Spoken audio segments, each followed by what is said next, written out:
in, ladies and gentlemen, to MBR, or as we like to call it around here, Nothing But Rants, the show where I find topics that I'm oddly passionate about and I pontificate upon them. These are not hot takes, but rather takes that I'm hot about. What's up? Really like that. You really like that?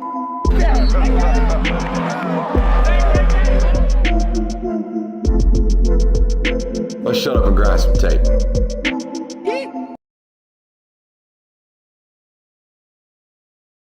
Go ahead.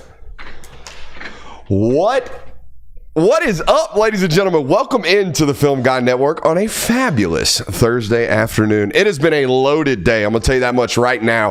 The boy JWill and I went out to an OTA today. Freaking June, and kids are popping pads like the Super Bowl's on the line. I was juiced this morning. Can't even lie to you. Super excited to bring you observations on that. There were a lot of Georgia targets there. Obviously, there was a bunch of commitment news today, but you guys know how we do it around here. We do our national hour first and foremost. This was something we're about a year into now, JWill. Can you believe that? No, I know. It's crazy that like this time last year it was studs in here. Like there was nothing in here quite yet. Yeah, there was nothing in here. We were just on the cusp of like really planning everything out, working out the kinks, and now here we are almost on year 2. The Brody was still sweating it out in the garage this time last year. Just hanging out. No AC in the new garage over here. Man, I wish I would have documented the old studio a little bit better. Mm-hmm. I don't know why, but I think there was a little subliminal sense of not like shame, but like embarrassment. Like I'm out here, like people think I got this nice setup and I'm just out here sweating it out in my garage. And now put us in one. We got this beautiful, beautiful studio in my mom's basement. So shout out to Ma Dukes and shout out to you guys, because this kind of stuff and this kind of growth only happens through you guys and the amount of people that watch and pay attention to this channel and support this channel along with all the other networks and things that we do around here. So thank you to you guys. Don't know why I ended up there, but super glad to be here with you guys tonight. I want to open with this, and I'm going to preface this statement by letting you know, last night I spent $90 to get the early edition of college football. It's ready to be downloaded. It's in the queue. Okay, so July 15th, your boy gonna be playing some video games. All right, not that I don't already, but however, I did make a little fun of all you guys because I do think some people are taking this a little too serious. And then I saw today's news and I'm like, damn, are people not taking it serious enough? I'm looking at you, EA. I'm looking at you. Apparently Pro Football Focus has a little bit to do with the rankings that came out on this video game today. A game that all of us are going to be playing, and a game that, the rankings do kind of matter because it's going to impact your wins and losses on that online score. So it definitely does matter. And I was kind of making fun of people for getting pissed off at stadium noise. It's stadium noise. I didn't really care. I didn't think you should really care. But team rankings, like I said, they're going to impact your gameplay. They're going to impact how these things go down. And for those of you who have been waiting on this game for a long time, it's kind of, I'm not going to say a slap in the face, but it kind of sticks out like a sore thumb, some of these rankings. So there is a top 25 offense, defensive rankings list, all that good stuff. I thought it was more important to look at the overall averages because you play both sides of the football. Yeah. Unless you're a super sim guy. You're soft. You should play defense, you sorry sack. Here we go. Here's how they averaged 1 through 10. 1, Georgia, Ohio State, Oregon, Alabama, Texas, Clemson, Utah, Notre Dame, Penn State, and the one that got everybody up in arms, Colorado, comes in at number 10, ranked 87th overall. Now, this is a little bit clickbaity. I'm not going to lie to you because there was a bunch of teams that averaged out 87 overall, LSU included. However, that right there alone, Colorado, LSU, not really equivalent football programs right now. I don't think anybody on this face of the earth would agree with that. Hell, I don't even think Deion Sanders would agree with that right about now. Actually, Deion probably thinks they're going to win the college football playoff. Deion might agree with it but also too at the same point, like it's definitely not a good feeling that now we're getting things that kind of do actually matter to this football game. Like, we're getting close, and overall ratings do matter. Like you mentioned, like it impacts wins and losses and how this game is going to be played. And a team that pretty much fell apart last season. It completely collapsed, and this year really doesn't seem like it's getting any better. Is now a top 10 team in this football game. Like, a little weird. Yeah, I mean, I guess I would say that their receiving core got better because I'm a Will Shepherd guy. Travis Hunter, year 2 out there in Power 5 football, all that good stuff. Going to be on the offensive side of the football, as we all know. But they lost one of their top end running backs, but they transferred one in from Ohio State, who was the third stringer there. So like, there's a bunch of change and turnover. Also, yeah, they re-signed an entire offensive and defensive room, like offensive line and defensive line rooms. So there have been some improvements on paper, but there were improvements on paper last year that only resulted in 4 wins. So like, where are we really at here? I think the reality of this situation is they rank Colorado high because I think they think everyone's going to play with Colorado. But I had a conversation with you, and I would love to have this conversation with the chat right now. Welcome in, by the way. I don't think anybody likes Colorado. I think people like disliking Colorado. I think that's what's fun about this. I think that's why they're the definition of polarizing. People aren't polarizing because people like them. People are polarizing because people dislike them. And this is the definition of polarizing. So my question to EA would be like, why are you making the most common opponent? I would imagine this is for the real haters in the world. They're going to be out here trying to dub up Colorado and Dion by 100 in this video game. And they're ranked 87. So maybe that was the whole idea. Maybe we're going to make it a little harder for people to just be out here dragging Colorado. Yeah, I guess so. And then also make it actually appealing for people to use Colorado in the game, I guess. Yeah. Like people definitely probably want to use Shedeur Sanders and Travis Hunter and people like that in this football game. So at the very least, like, make the overall team half decent, I guess, or like on paper it looks really good. That would be my reasoning, is like, you can justify, like, if you and your buddy are playing, like, oh, I can use Colorado and not fear like getting my ass beat against my buddy because I chose Colorado. This is what I love about YouTube having analytics for us.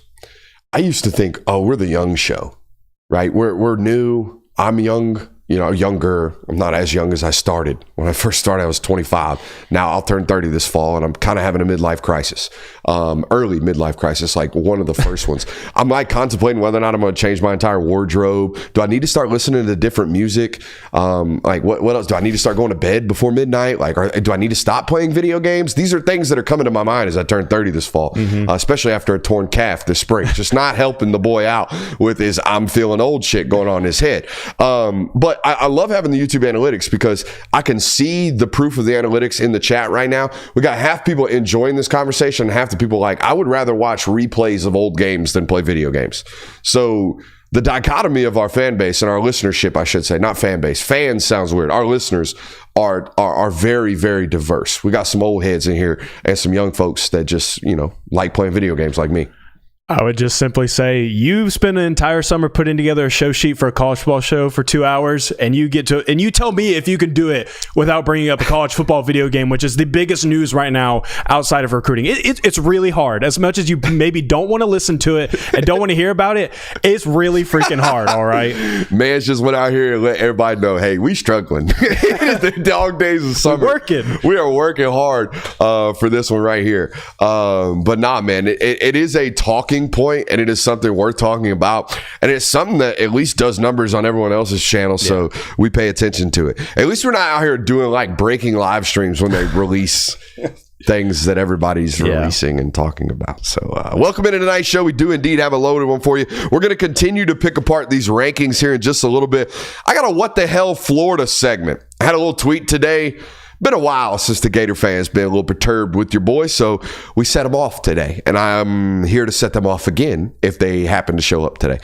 So we got that one. Bama rolling a little bit on the recruiting trail. Had a really, really good June, but I want to throw some cautious optimism, or not cautious optimism, some cautious thought process towards Alabama's recruiting, and at least towards some new hurdles that they have to overcome that aren't necessarily Sabin related, right? Everyone knows you get rid of the GOAT or the GOAT retires, you're probably going to have some type of drop off, even though I don't think that's the biggest reason why Alabama's going to have a drop off in recruiting. It won't be massive, but it just won't be, hey, mark them down for top 2 class every year like you did under Nick Saban. I don't believe that to be the case. I will explain that one tonight to you guys. That Bama money, however, is still long. Okay, they just released or just burnt, I would say set fire to about $500,000 annually. And we'll explain that here in a little bit as well. And a couple of fake rules, JWill. A couple of fake rules were uplifted by the NCAA. Thank you, NCAA, for getting rid of rules that nobody followed. It's like ripping up speed limit signs on the Autobahn. It's like, Bubba, we ain't been looking. You know what I mean? Shout out to Prize Picks. Give a quick shout out to those guys already. If you have not, please head over to prizepicks.com. Use promo code Brooks. You get a 100% deposit match. What does that mean? You put up to $100, you immediately get matched with $100 right there in your account, only using promo code Brooks. Make sure you're hitting that thumbs up button, like, subscribe, and rate and review, and fire it off in the chat. If you missed any portion of tonight's broadcast, it will be made readily available. However, wherever you catch out your podcast numbers aren't huge. That's not what I want. I want you here. I want you paying attention. I want you in the YouTube comments. I want you over on Twitter checking us out. If you miss it, go check us out on podcasts. And if you just want to be a good supporter, do both anyways. You know what I mean? If you're a YouTube watcher or a YouTube listener and you want to just support the show, head over there, hit the automatic downloads on Spotify, on Apple iTunes, whatever, Apple Podcasts, whatever, however, just show that support wherever you can. JWill, I want to start with you. These rankings, man, what do you got for me? What are some immediate takeaways looking at these? I think I kind of had a takeaway that everybody had of Tennessee, not in the top 15 or in the top 10 for either of these lists, not on anywhere of them. Yeah, the idea to me that in a video game, Tennessee doesn't have an 88 or 90 on the offensive side of the football it's disrespectful. I mean, I would be pissed off. Like, I know we talked about how dare you get mad at a video game, but I would. If I were a Tennessee fan, I'd be looking at this like, bro, have y'all not been watching? With the two of the last three, every year Josh Heupel has been there, they finished inside the top 3 in rushing yards per game offensively. They finished inside the top 3 in total yards offensively. They have a year where they led the league in the Southeastern Conference in total offense. They led the country in total offense. And yeah, they've had a little step down at quarterback play last year, but everyone's under the assumption that they're going to have some type of improvement. And here's what would really piss me off. If when I'm a Tennessee fan, I download this football game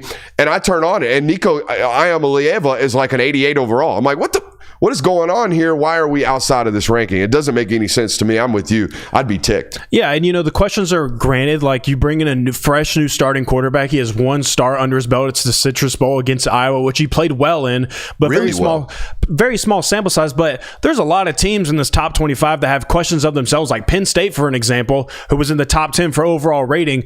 Drew Aller, that dude has more questions than anybody else at the position. But I think he's a great quarterback. People think he's going to be a great quarterback. They get back some key pieces like Brew McCoy and Squirrel White. And then you get this 5-star Mike Matthews as well. Not bad. It's a pretty good offense if you ask me. Yeah, I mean, they still have a really, really good running game. They're going to run the football no matter what. Unless they're playing the University of Georgia 13 games in a row, they're going to run the football really well. They're going to run the football really well in this video game because there's just no way you're going to be able to get the right number of box counts in there for those guys to stop the run. So I'm a little bit perturbed with that. I don't think it necessarily makes sense. The same thing I've got for you is, hey, no Ole Miss in the top 25 on the defensive side of the football. Look, I understand the offensive rankings. They finished 13th. I'm okay with that. I'm not mad. The defensive rankings, they did enough defensively for a defense that finished, I think, 34th last year in points per game allowed and didn't have a single great NFL football player on that side of the football. They added 3 or 4 of them via the transfer portal, most notably Walter Nolan. Yeah, I mean, for me, it was the offense just because, I mean, for starters, like Ole Miss in general, you poured in a lot of assets to both sides of football, but more specifically the defensive side of the football. But you had a good offense last year. A good offense. I wouldn't say it was a great offense last year based on how you finished in some stat categories, how you played against teams like Georgia. But I think that they definitely should have gotten some more respect in some of these other stat categories. I'm looking at it right now. Walter Nolan, Princely Umahilan, Chris Paul Jr. Really? Chris Paul Jr.'s playing football? That's dope. Trey Amos, famous Amos, Isaiah Hamilton, Brandon Turnage. Those are all transfers that they added just on their starting depth or starting line right there on the defensive side of the football. And there's I mean, shit, a dozen more in the two deep that are there available. So this is a totally different football team on the defensive side of the ball. Now, here's what really worries me. I forgot the defensive coordinator's name. He came from Alabama. It's Pete Golding. Pete Golding. Here's what bothers me about Pete Golding, or at least historically is what bothered me about Pete Golding. He got real simple last year. Just lined up, play football, try to keep everybody in front of him. They dramatically improved on the explosives allowed. They dramatically improved in points per game allowed. They dramatically improved in yards per game allowed. They were a much better defense last year than the previous year at Ole Miss. Now, here's the problem. At Alabama, Pete Golding was not simple. At Alabama, Pete Golding got too complex way too often, and to the tune of busted plays and busted assignments and guys running downfield wide open. Recall the Texas A&M game a couple years ago when Pete Golding's the defensive coordinator, and they're just getting shelled, and you're like, what's going on? Busted coverages left and right. Well, he kind of changed MOs last year at Ole Miss, and I wonder, when you got all these new bodies in, right? I think Princely Umamilan's an NFL football player. I think Walter Nolan is a borderline first-round draft pick at the defensive tackle position. Okay, your five-star linebacker that you signed a couple years ago, the Sertain Perkins kid, he's now a sophomore. Okay, really, really good. Played as an All-American freshman last year. Now, all of a sudden, when you got talent, do you all of a sudden become more complex again? And now, all of a sudden, are we busting assignments again because we're not really on top of our shit? We're not just lining up playing defense. That would concern me. Not enough to keep them outside the top 25. I mean, some of these, what's the difference between Ole Miss's defense right now and Texas A&M's? Couldn't tell you. All right. I mean, Colorado's sitting here at 20. Why? Couldn't stop a nosebleed at times last year. Okay, so Ole Miss or Oklahoma State's defense right now, who you taking? Ole Miss. Okay. I mean, it's up and down this list. I understand the Louisville one. I mean, they played really solid defense last year. They play in the ACC, but some of these names on this list don't make any sense. What else you got for me? I thought the Clemson offensive ranking was a little interesting. Yeah. Who's pumping in this slight hype of Clemson having a solid offense this year? I don't see them being a top 15 offense. Again, we want to talk about these questions that you have at quarterback. Clemson, again, one of these schools that has questions at quarterback. Cade Klubnik, we're waiting for you to take the step forward. It just hasn't really happened yet. And then the offensive line continues to be in shambles. Everything, you don't have the weaponry necessarily either to compete at this level. The defense, great, fantastic. We know this, but putting them in that as a top 10 offense in this football game, I don't think anybody predicts Clemson to have a top 10 offense. I think they fumbled the bag here with Clemson. They should have done the old okey doke. They should have made them a top 3 defense and a 23rd overall offense. And I don't think anybody would have had any qualms or any issues with this. I'm with you there. Being inside the top 10 on the offensive rating is a little bit high for me. Same thing for Miami. I don't necessarily see Miami being a top 10 defense in college football, or a top 10 offense rather in college football this year, even though I am an algorithm Cam Ward guy. I'm all about Cam Ward. Okay, I get it. Yeah. He's going to be fun to watch. However, I don't think he's going to drastically make that much of an improvement on that offense. Also, Memphis at 19, I guess I'm watching Memphis Tiger football this year because I was unaware. Now, I know FedEx pumped $20 million into Memphis football, but I was unaware. Shout out Antoine Hill. I was unaware that Memphis is going to be really, really good this year on the offensive side of the football. I'm in the same boat as you. I had no idea either. So I guess that's something that I'll have to click on the TV this year and be like, what we got going on over here, Memphis? Boy, they went on a run on these mid-majors, right? 19 Memphis, 20 SMU, 21 UCF. Now, I know SMU in the ACC. Some of you guys might have just been made aware of that. SMU in the ACC for free, by the way. SMU deferred all of their TV revenue money just to be in a Power 4 conference, and they're in one this year.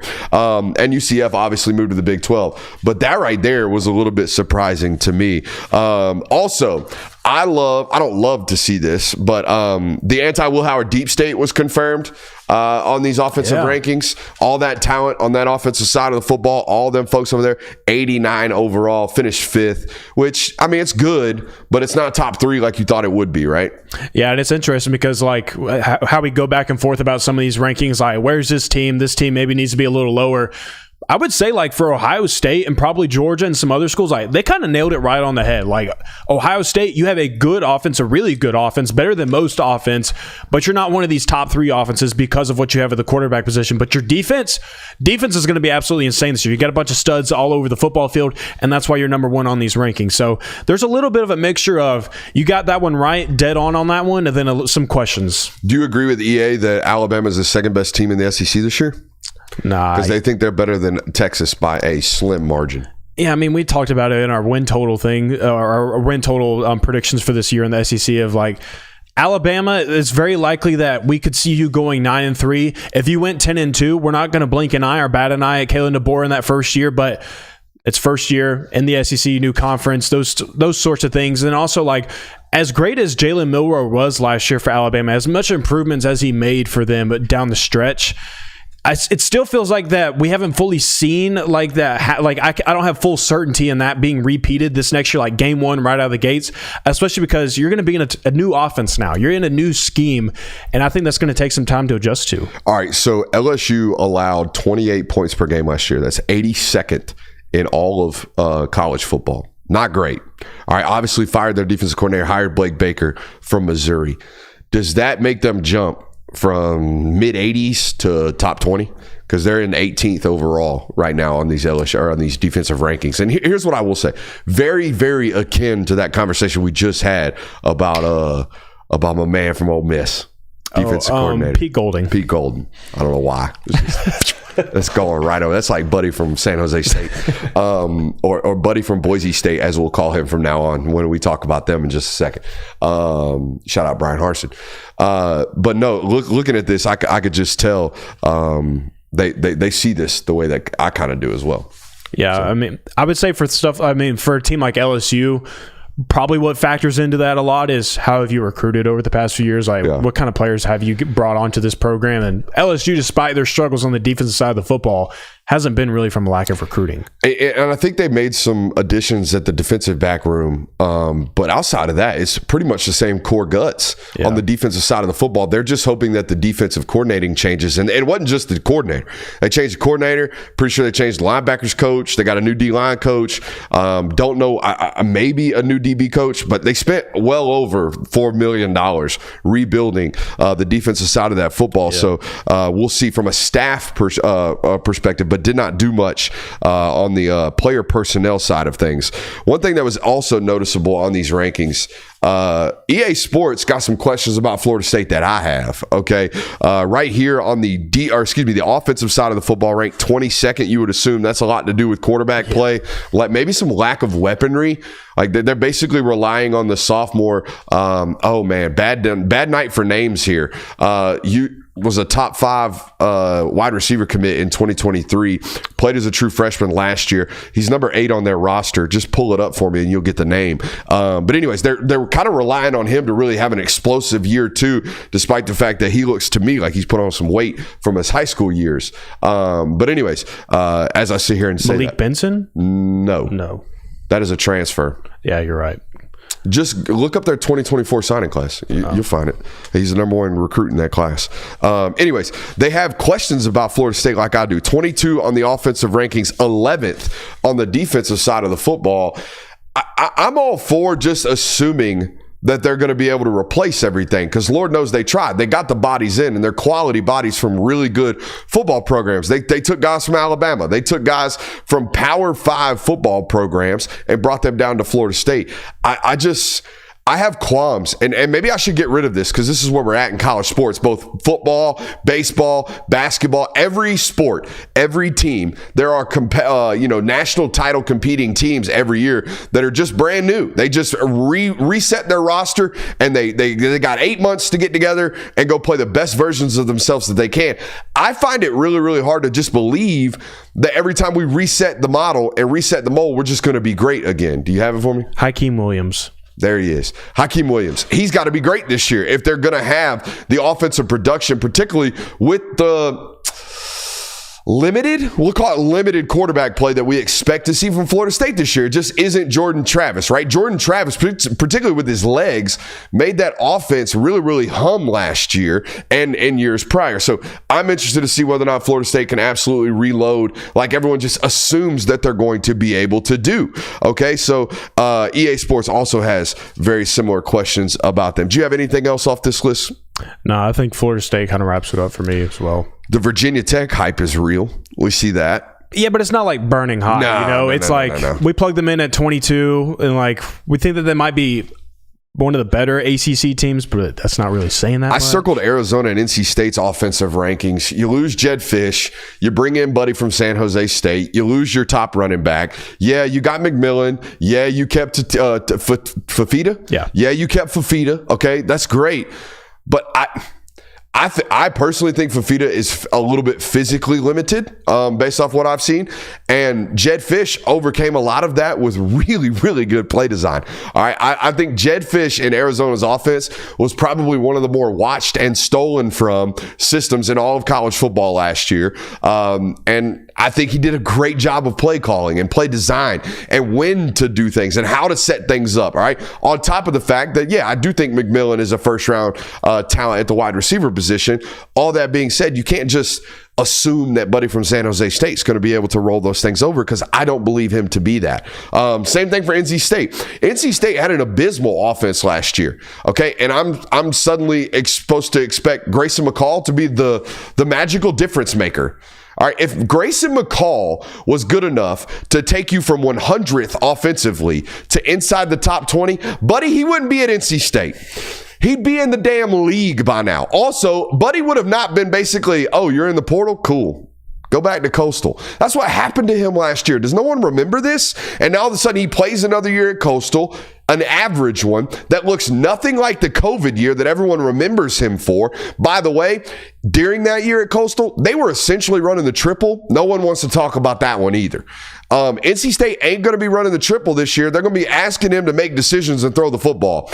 And we're just like, all right, yeah, Grayson McCall. A whole entire new wide receiver corps. A whole entire new running back corps. Top 20. What? Come on now. I'm a little bit perturbed with that. A little bit confused by the NC State love. Yeah, to me, it feels like just kind of basic, like doing a quick analyze over these rankings, and especially on the offensive side of the football. If you have good weapons and you have a good quarterback, or they believe you to have a good quarterback, you're going to rank higher up on these things. Like you were mentioning Arizona. They got the wide receiver and the quarterback. Yeah, good enough to play And that's what puts you up there. Like, that's what everybody knows Arizona for right now. And you have to believe, like, that's why they're up there, because they have one of the best wide receivers in the country right now, and they have a good quarterback. This channel knows Arizona as Buddy from San Jose State. Yes, they do. I hope y'all think of that when y'all watch them this year. Yeah, I'm good there. All right. What the hell is going on in Florida? Nothing good. Nothing good at all. Graphic came out today from 24/7 Sports. And I apologize. The shit ain't grin on my face is just because I love doing my job. It's not because I'm talking about Florida's recruiting right now. Graphic comes out today. All 16 SEC teams and their recruiting rankings. Right there, down at the bottom, behind Vanderbilt, Florida.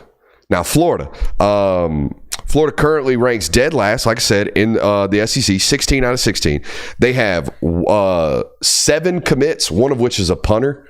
So they really have 6 commits. Yeah. 2 of which are 4 stars.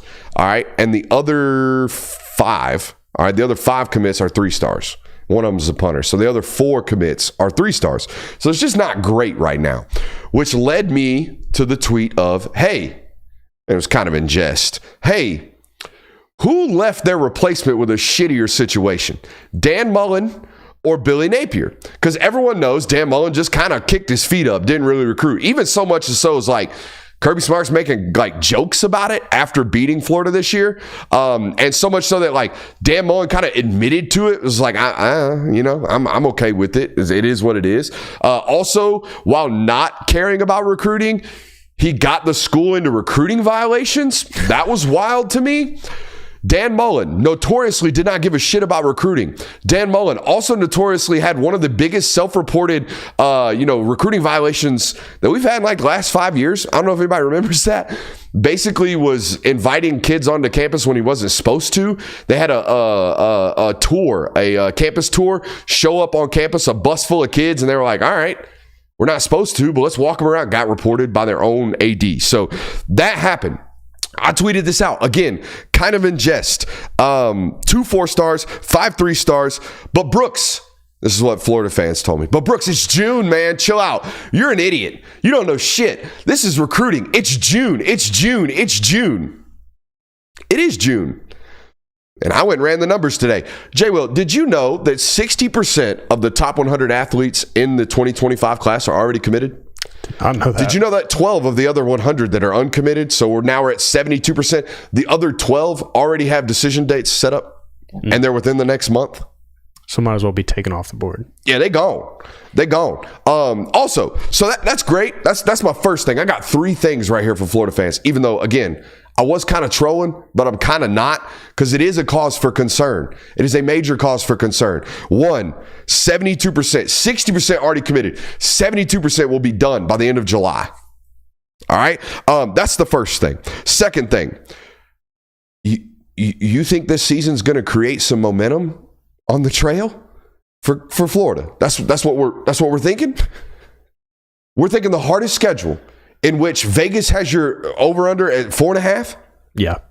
You think it's going to create a massive swell of belief in Billy Napier and belief in the Florida Gators to just all of a sudden make a run on the nation's top recruits, or even flip some of the nation's top recruits? I'm going to say no. I'm going to say no, that Uncle Mo ain't showing up this fall for Florida recruiting. I don't believe that to be true. All right, and even if it was, let's take a flashback, just 12 months, JWill. I'm not asking you to flashback 3 years. Flashback 12 months, okay? In June and July of last year, Florida fans were on this channel in the chat, and Florida fans were in our mentions on social media talking about, look at old Bayou Billy's top 5 class right now, dog.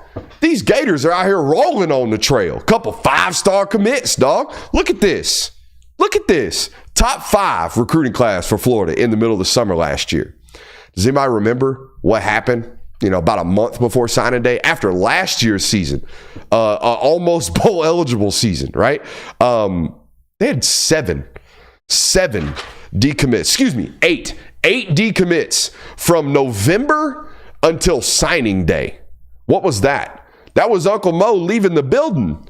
That was Uncle Mo saying, nah, well, y'all had us during the summer. We watched what happened, and we good. Half of them went to Auburn, a couple of other schools. Nasir Johnson ended up at Georgia. It's like left and right getting picked off on that roster and on that commitment list. I mean, it's names. Kendall Jackson, Adarius Haynes, Isaiah Williams, Wardell Mack, Jamonte Waller, Xavier Filsame, Nasir Johnson, Amaris Williams. See ya. So again, 60% already gone, committed. Yeah, you could flip them. Yeah, it's just a commitment. No, there has not been anything signed on the dotted line. Correct. Hardest schedule in the history of Florida football coming up this fall. And, oh, by the way, last year, when you had an okay year offensively, lost a couple of tight games, went 5-7, you had 8 guys flip and leave your signing class in the middle, right the month leading up to National Signing Day. So I'm not doing the doom and gloom thing just to do the doom and gloom thing. I'm doing hey, look at the facts, Bubba. Look at the facts. Most of the class is already gone. You don't have any reason to believe that momentum's on the doorsteps, okay? And even when you had momentum last year going into the season, you lost it all because you couldn't win games. So I just don't know. I don't know where it's going to be, positive on the forefront for Florida. I think what Florida and Billy Napier are on the precipice of having to do is pulling a Shane Beamer, where they're like, hey, any of you in-state 3-stars want to be a Florida Gator? Because we'll take you. Because that's basically what Shane's having to do up in South Carolina right now. Yeah, I mean, Florida's gotten to a point now. I mean, you go through, back-to-back coaching changes where both of them, it looks like they're going to leave you absolutely depleted on the recruiting department. I mean, Florida's like this could be a bottom feeder in the SEC for like the next 3 years. Like a team that we look at their schedule because they're going to have the same schedule next year. They're going to have a new head coach likely, and they're going to have maybe 5-star DJ Lagway and whoever else is around there, whoever they get from the transfer portal. I mean, nothing is getting better. Nothing says things are going to get better. Even if you get a new head coach in there, nothing says it's going to get better. And even if you do start recruiting, we've seen it with no matter who you hire, no matter who is attached to that program or any program in this country, it takes a couple years before those things start to produce results. So for the next 3 years, Florida might be one of these teams where we look at them in the preseason, we just say, yeah, buddy, it just ain't happening. Now, I do want to raise some caution to that take of like, hey, it could be doom and gloom for like 3 or 4 years now, which would be a total of like 6, right? Mullins last year, and then these 3 Napier seasons, right? Were not ideal. It would be a long time for Florida to be this down bad. I don't believe that it's impossible to flip these things around really quickly with the right head coach, okay? And the chat's already on it. I think the right head coach comes from within the SEC. There's going to be a run at Eli Drinkowitz. There's going to be a run maybe at Lane Kiffin. I think those 2 guys change these things pretty quickly.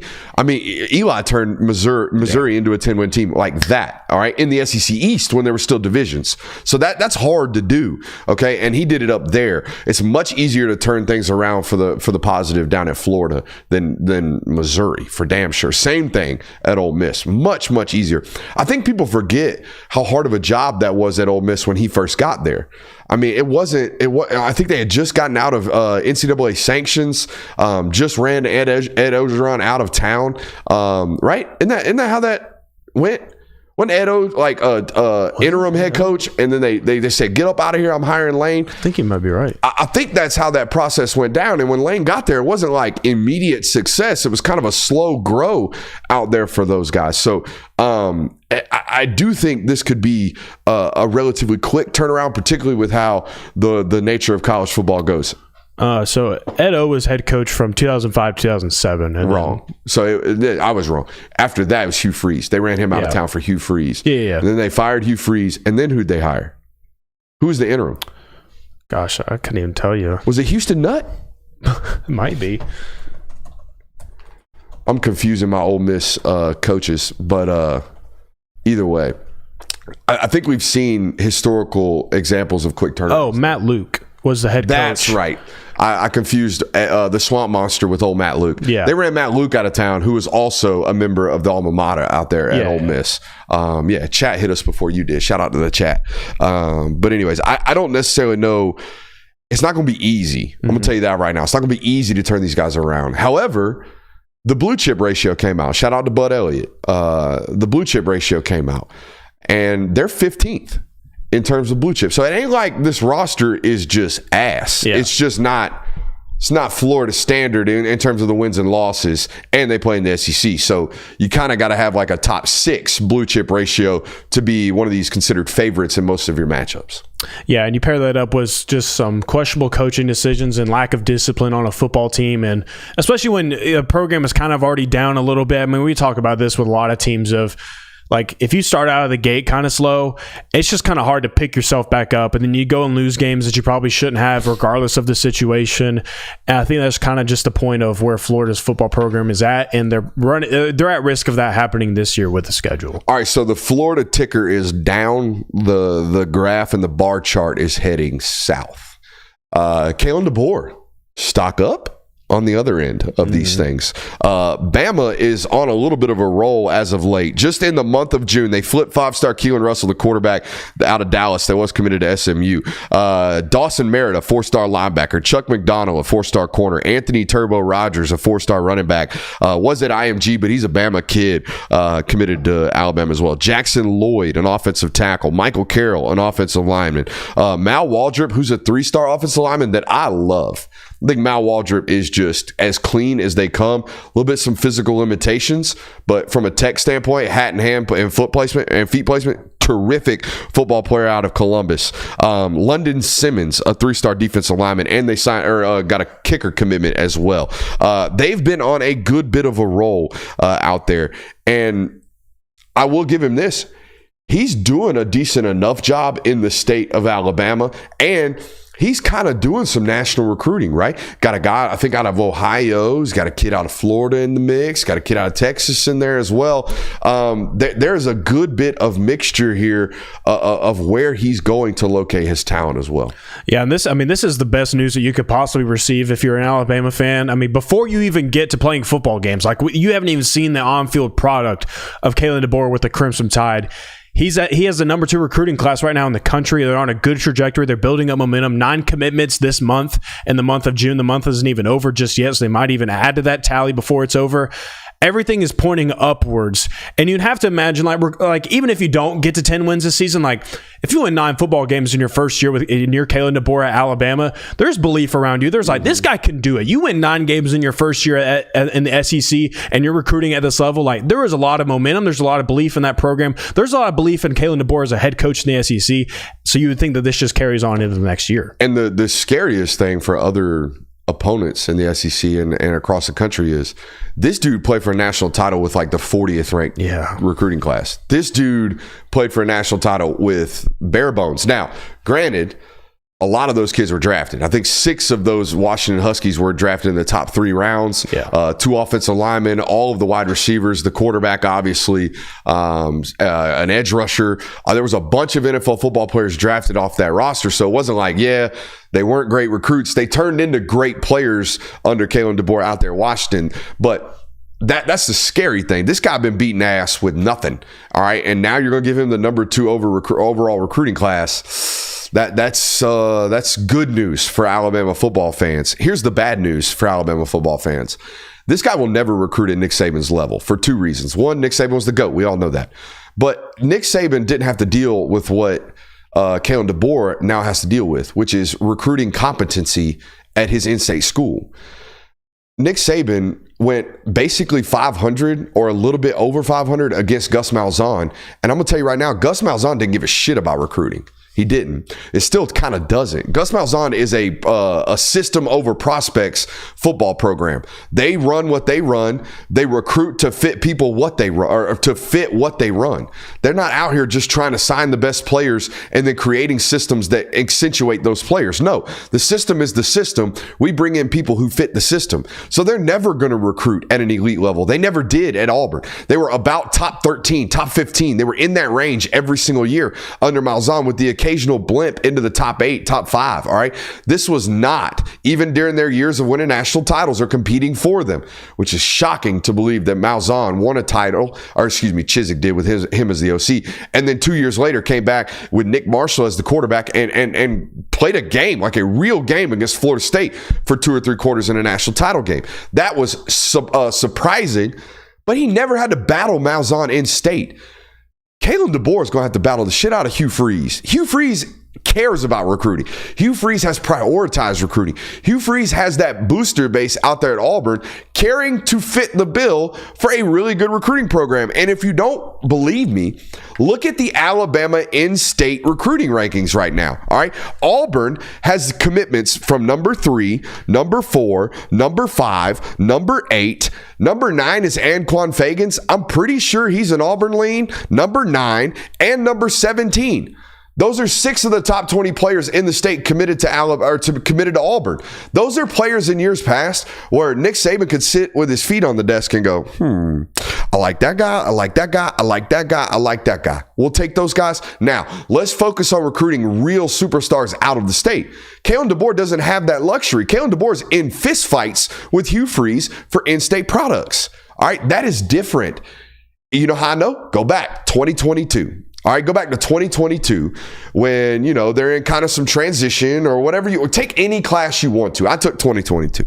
In 2022, Auburn signed number 9, number 16, number 17, and number 23.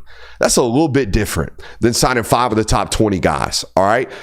For Christ's sakes, Coastal Carolina beat Auburn out in 2022 for an in-state guy. All right. It just hasn't been like this. And Alabama has never had to battle anybody like this since I don't know. I don't know when. They haven't had an in-state guy that's actually competent, that actually cares enough to go get in fistfights with you. And guess what? Hugh Freeze don't give a shit. He fighting everybody. And we saw that last year when he went after KJ Bolden and got in the mix there with KJ Bolden in a massive recruitment with Dream School, Florida State, loved them since I was a child, and in-state powerhouse national title winner, Georgia. And Auburn's in the mix. We see Auburn in the mix right now with Julian Lewis, a very, very similar, highly touted, highly competitive recruiting battle. Hugh Freeze is right there in the mix. Will he land them? I don't know, but he's in the mix. Okay, so there is that. Do you agree with me that this is something that Alabama hasn't had to face in a long time, which is an in-state, actual rival on the trail? No, it's a very valid point. Absolutely, and it's something that's it's interesting that it's happening now, and it's also bad that it's happening now for Alabama fans. And so I have this too, like, as I just mentioned, that 9-3 would actually be some positivity around that program.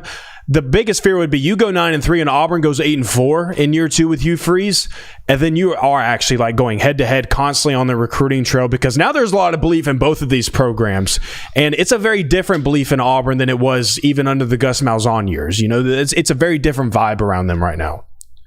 I think the only school that really has this kind of domain on their state, and they really don't anymore because Georgia has become such a national recruiting hotbed.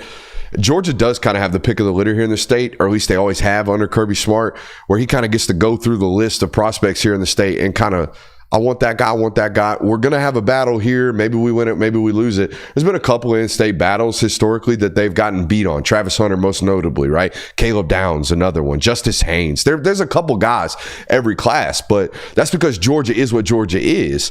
Alabama, this year, they're loaded down with some top blue chippers, but historically, it's like 3 or 4 guys, 5 or 6 guys, 7 or 8 guys, depending on the class. And then Alabama just gets to raid that state for those guys and then go handle the rest of the 5-hour radius. Not necessarily the case anymore. And I would be paying attention to that closely if I were an Alabama football fan.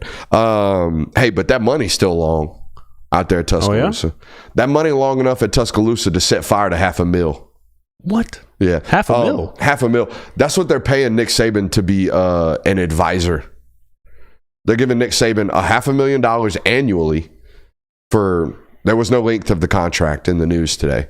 $500,000 annually to just have an office in the building and answer Kalen DeBoer's phone calls when he calls, I guess. But DeBoer has said that he's only spoken to him like twice. So what's that $500,000 doing? Piling onto his ESPN contract, I guess. I'm just confused. We're in a world, and I know it's the greatest coach of all time, so if he wants a retirement severance package, you freaking give it to him. Also, you didn't have to pay him the remaining balance of his contract all the way through 2030, so that was ideal for you guys. But we're at a day and age in college football and in college athletics where budget's fitting to be tighter than ever. I mean, they've never been tighter. Never, ever, ever, ever. And it's just, to me, setting fire to $500,000 is a lot when he probably do it for free. Yeah, that's what I was about to say. Like, why are you even paying him when you probably could have just asked him and be like, "Nah, I don't need any more money." Like, Nick Saban's worth $250 million, is he not? It gotta be, yeah. I mean, he owns one of the biggest Mercedes dealerships in the history of Mercedes dealerships. I think he spent $100 million on Mercedes. His net worth is $70 million. That's cap. Yeah, I guarantee he's worth $250 million, and I just don't necessarily get that one unless you just got it to burn. And if you got it to burn, my God, pull a joker, set it on fire. I don't give a shit. Speaking of not caring, there's always been a couple of rules with the NCAA that people just really don't give a shit about. No, like nobody ever follows them, JWill. One of which has been the analyst, right? Analysts can't coach on field. Okay, so you can't be an offensive, defensive analyst, which there's dozens of these at every school, and be on field during practice. However, I'm here to let you know, been one of the more commonly broken rules in the history of broken rules. I mean, just ridiculous. The amount of, we don't give a shit, no one's ever enforcing this ever. Just hide them in the closet until the media leaves, and then bring everybody out, and then we'll just get back to regular practice. That's how it's operated in college football for as long as I can remember. These analysts do not follow rules. These head coaches do not follow rules with regards to the analysts. So you know what the NCAA did? Said, oh, y'all aren't following these rules? Who cares? We'll just get rid of them. I'm with you. I think it's great. I think it's going to open up an opportunity for a lot of football coaches that we're going to be kind of pigeonholed to these analyst roles, that we're going to be told, no, you can't have this job because you don't have any on-field experience. Well, that's kind of out the door now. You're going to have on-field experience everywhere you go. You don't have to be a running backs coach, okay, to get another running backs coach job. Now you can be an offensive analyst who was dealing with the running backs coach or running backs, and you were on field during practice. And now you can go get that running backs coach's job wherever you want next because you have, quote unquote, on-field experience. A typically broken rule, a stupid rule. All right, another stupid rule. And this is a real deep cut inside. And I don't know how many people know this, but let me ask you this, JWill. How long have you been following college football?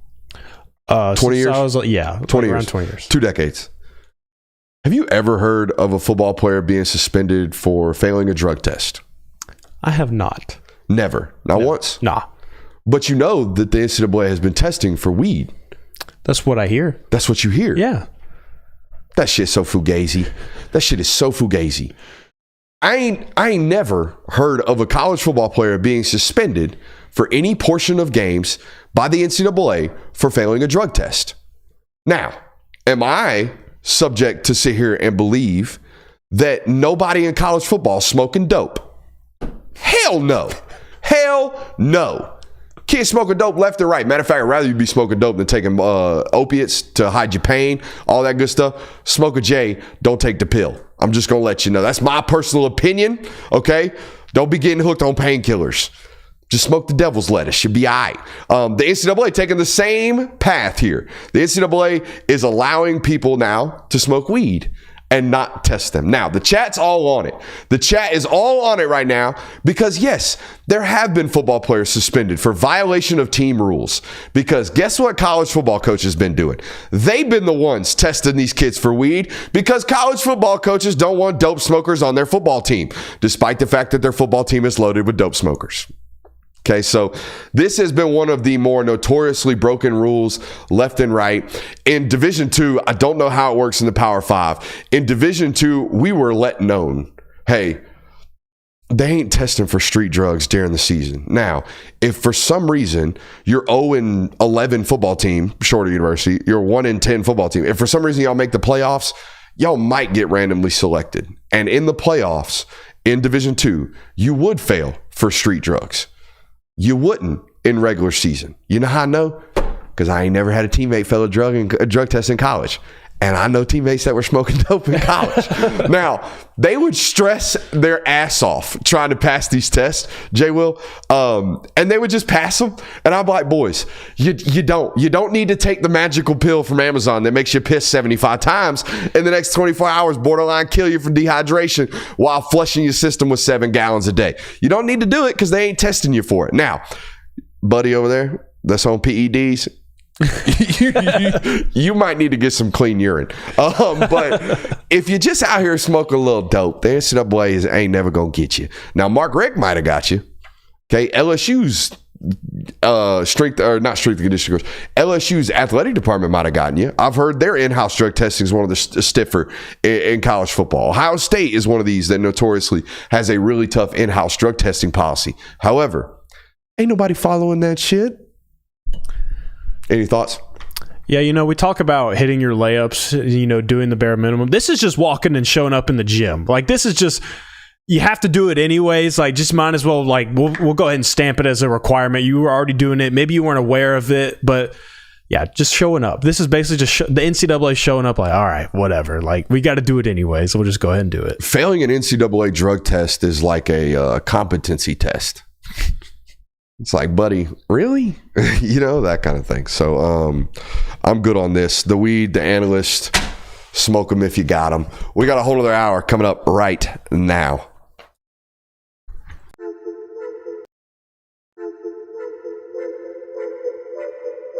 Welcome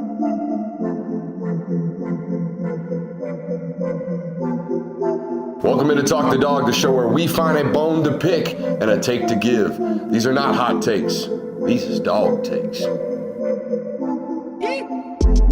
Can I talk that dog?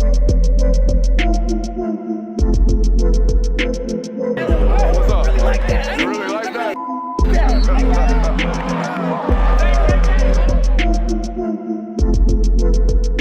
Let's shut up and grab some tape. Perfect timing. Oh, we back. Love a good potty break. You know what I mean? Right, yeah, you know, we give the listeners a little intermission. We have to take intermission as well, but we're on a quicker time schedule than they are a little bit. Absolutely. Welcome into our local hour. It's a great one for you. I know, hey, look, there's a lot going on right now on television. Okay, here in about 5 minutes, there's some things going on. If you chose to hang out with us and listen to college football talk instead, I love you. Hit that thumbs up button, like, subscribe, rate, review, do all that good stuff. If you missed any portion of tonight's broadcast, it is readily available, however, wherever you catch out your podcast. Local hour, we finna talk that dog. Georgia got another wide receiver commit today. JWill, that makes 2 in 2 days. Who was yesterday? Names have been really, really escaping me today. Tyler Williams. And today was Landon Roldan. Landon Roldan, let's give you the rundown here. 4.38 at a Georgia camp this fall, or this summer rather. This is your annual, and I do mean annual, quote unquote, earned it at camp. All right, Georgia, and I know other schools do this, but Georgia really, really prioritizes their summer camps, okay? If you want an offer and you want a committable offer from Georgia, get your ass to a camp in Athens. Get invited to that camp because they are invitation only. Get invited to a camp. Do something on tape to get your butt up there and then ball. And if you ball up there, you're going to be a Georgia Bulldog. It's just kind of the way it goes because they prioritize in-person evals more than anybody else. They do not give a shit about rankings. I had a source once tell me that somebody stood up in a recruiting eval meeting room with Kirby Smart in there and mentioned the word ranking, and he went irate. Absolutely irate. This is the University of Georgia. We do not give an F about none of that. All right. We are all about what we care about, which is, hey, you come here, you ball, we're going to take you. I got a bunch of examples of this right here. Todd Robinson got an offer before he camped, but he got an offer as a running back. He wants to play defensive back. He came to Georgia and camped as a defensive back. And guess what? He's going to play at Georgia. He's going to play defensive back at Georgia because he earned it. It's stamped. Cole Spear was another one of these. I'm going to go to Georgia. I'm going to camp my butt off, and I'm going to get an offer, and I'm going to Georgia. Ja'Cory Thomas came up to Georgia from the state of Florida, camped. Will Muschamp fell in love. All right. Kirby signed off on it. At the time, I can't really remember even who the defensive backs coach was. I know Muschamp was there. I think the corner coach was Jamal Adai. No, in between. Probably Fran. Probably was Fran. Either way, Ja'Cory Thomas came up. Will Muschamp was like, you know what? Something about this guy. Ends up signing, right? Committable, right here. We want you. Out of nowhere, too. I think he was a 3-star out of the state of Florida when he committed to the University of Georgia. I think he finished a 4-star.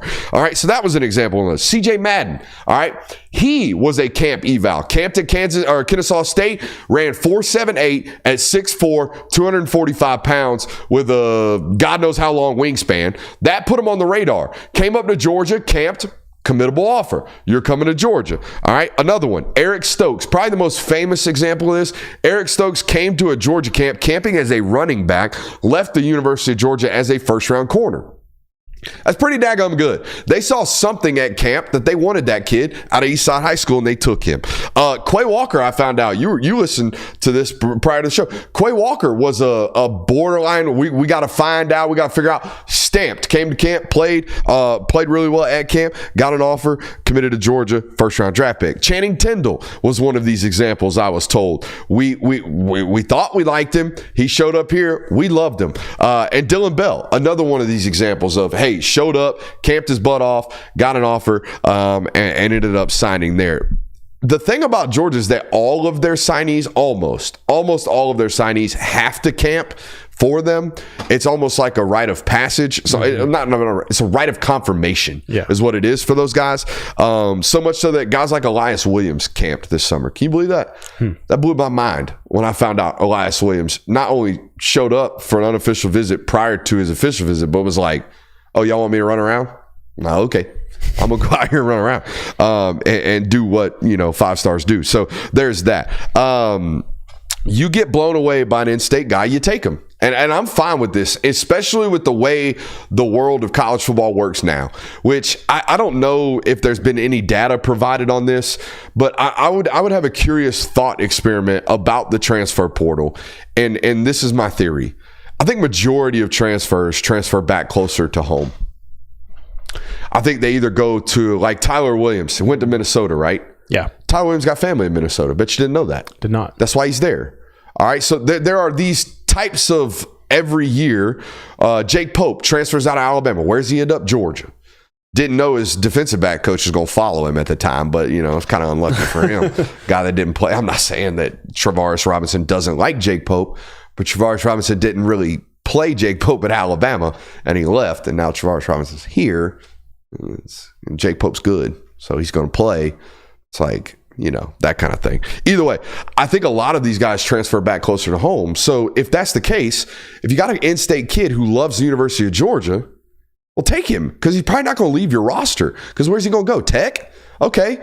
Well, you can do that. Rylan Goody, go ahead. After going to Mississippi State. Brett Scyther, go ahead. Dominic Blaylock, go ahead. Yeah, fine. We love those guys over there. We love Buster. Buster's good people. Go play for him, that kind of thing. But most of those guys transfer back in home. So why not, man? If you see it, if you like it, if you love it, if he's in state, take him. I'm good with it, just like this Roldan kid. Well, especially when the DNA and the identity of your recruiting process is traits and really good traits. Speed is a really good trait to have in a wide receiver. So, I mean, especially for a guy that says he loves the University of Georgia, he grew up going to football games, he tests really well at one of these camps, why not take him? Especially at a position where maybe you can't really necessarily continue to take just stabs and continue to bet on these things to happen in order to take over your room and provide this production. But you can definitely afford to take a chance on this one, because at worst case, you have a guy that loves your university. He practices really hard for you, and he's a really great speed guy in your wide receiver room. Best case, you might have another one of these stars. Yeah, I mean, kids' parents are both Georgia graduates. Lives in North Oconee, or is from North Oconee, I should say. I mean, this is a kid who, like, his whole dream has been to play at the University of Georgia. I highly doubt he leaves that university. This is something we talked to Cole Spear about. And it wasn't necessarily, I love Georgia. It was, I love the idea that if I play here, I have reached the mountaintop, is what it kind of sounded like. Where it was like, yeah, I could have gone to Western Kentucky and balled out, but like, am I really the best version of myself? Yeah, I'm playing at Western Kentucky, but Cole Spear at Western Kentucky isn't near as good as Cole Spear, who earned the right to start at the University of Georgia. And that kind of mindset's a little bit different, obviously, but it is what it is, right? And I think this is, take a shot if you saw, or not a shot, nobody's drinking today. I mean, maybe it's Thursday at 9 o'clock. I don't know. I was drinking back in the day. Based on what's on television right now, people might be drinking. People are probably drinking. So if you got a drink in your hand, take a shot every time somebody on social media compares this guy to Ladd McConkey, because he's 6 foot, 185, and he ran 4.38, and he's white. So he's got to be Ladd McConkey, right? We watched the tape, which apparently in Discord, people say the moment I go to the board, they kind of just tune out. So that's my thought. Give me that face. Give me that face. Give me that one. The Film Guy Network. The Film Guy Network. Apparently, when I go to the board, people turn off. This week, last show, Tuesday, we put up the film. We watched Roldan's tape, and then I said, hey, I know it's going to happen, so give me that Ladd tape. You watched it. Some of the chat watched it. They couldn't be any more different. No, yeah. It was very different. It was a very different feel just watching it. Like, Roland, it was, okay, yeah, you got speed. You have really great hands. And then you go on and watch Ladd, and it's like, oh, he's like the best athlete on the football field. He's quicker than everybody. He's fast to get alive. He's fast to get alive. That's the way I felt watching Ladd's tape at all times. I tweeted this out today, and I guess it needs a little bit more of an explanation because people don't know what build speed means. Ladd is immediately fast. Mm-hmm. Ladd's at top speed within like 6 yards. Okay, he is ghost fast. This Roldan kid, yeah, he runs 4.38, but all 4.38s are not created equal. Okay, Roldan will outrun Ladd from 20 to 40. I guarantee you. But Ladd's probably going to have a step, maybe 2, on him from 0 to 20. That's the difference between lightning quick and fast and build speed. I think Roldan's got build speed. I think if you went and took their total miles per hour, like peak of speed on a GPS, Roldan's probably higher than Ladd. But if you took change of direction speed, how fast do you go 0 to 12 miles an hour, for an example? Ladd's going to blow everyone out of the water because I think Ladd's one of the more short area quickness speed guys that we've probably ever seen, just in terms of like what his footwork looks like, how twitched up he is, his ability to accelerate, his ability to decelerate and then accelerate. They're off the charts. That's why he is who he is. That's why he's the 35th overall pick in the NFL draft. The guy is elite at change of direction and he's got that top end speed. This guy's got elite build speed. So what do I mean by that, right? Ladd was notorious for doing what in college? What type of routes? Double moves. There he goes. Double move. Certified ball knower sitting over there. Double moves, right? What do double moves require? Right? Start and stop. All that good stuff. That's what Ladd's great at.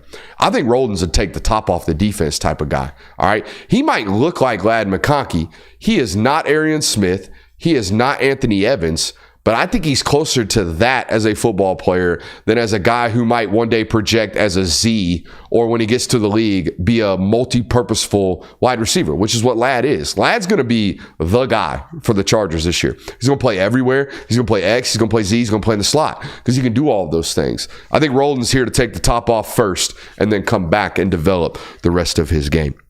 So that is where we're at there.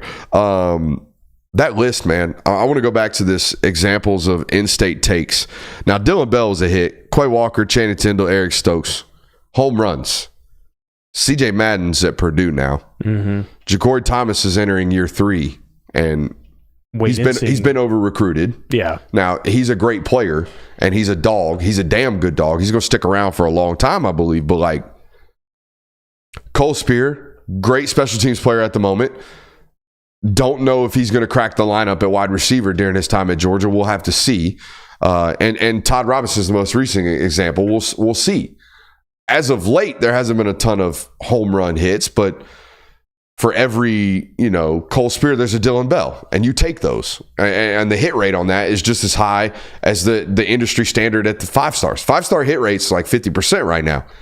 Well, 5-star in-state takes or 5-star camp eval, I want that guy.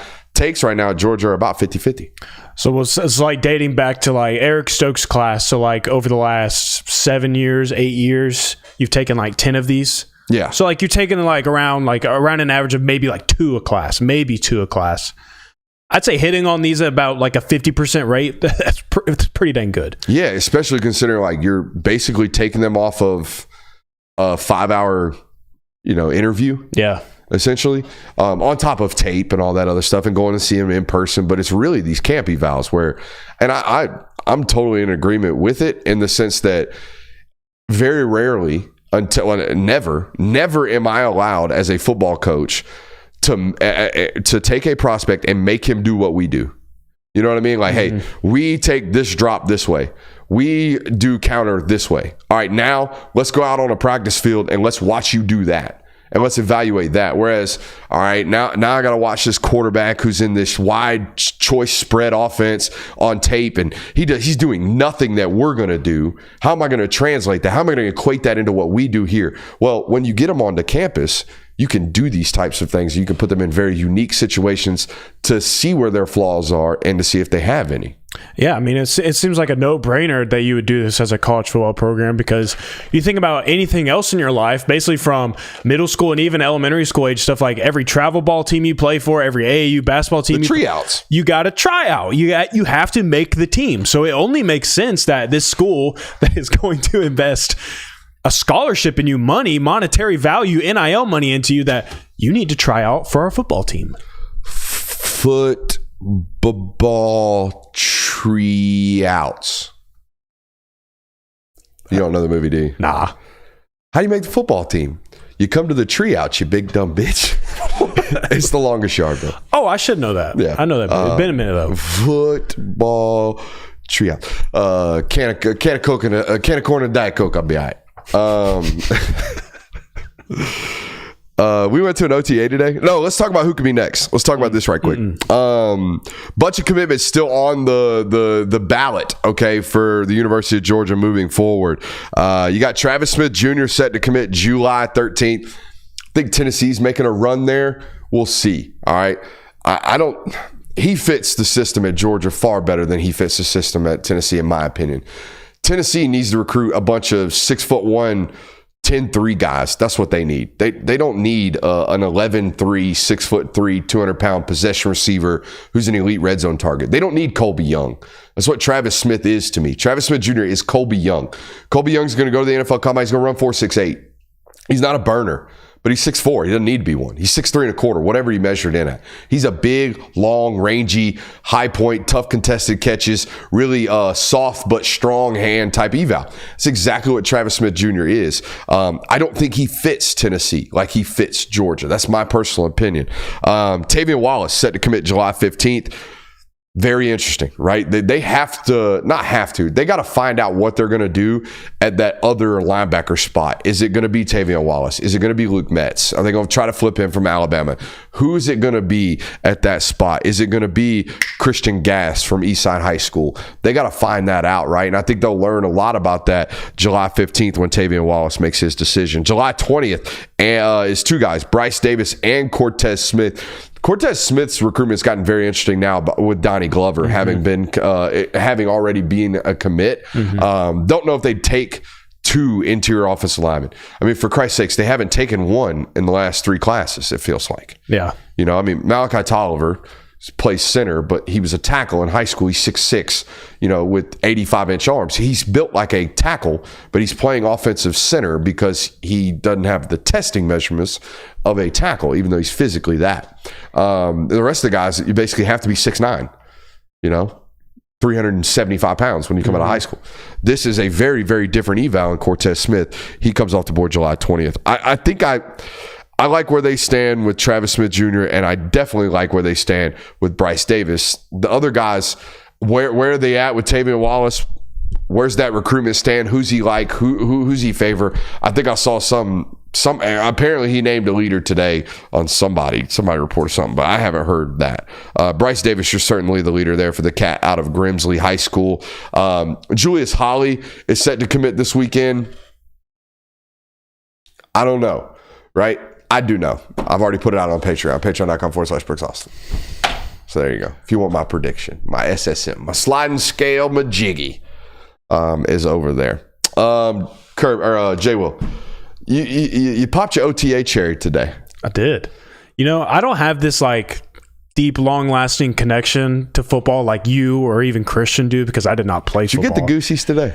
Dude, I can't tell you, like, whenever I get to now, it was my first OTA, but I've been to practices with you. I've been to scrimmages, those sorts of things.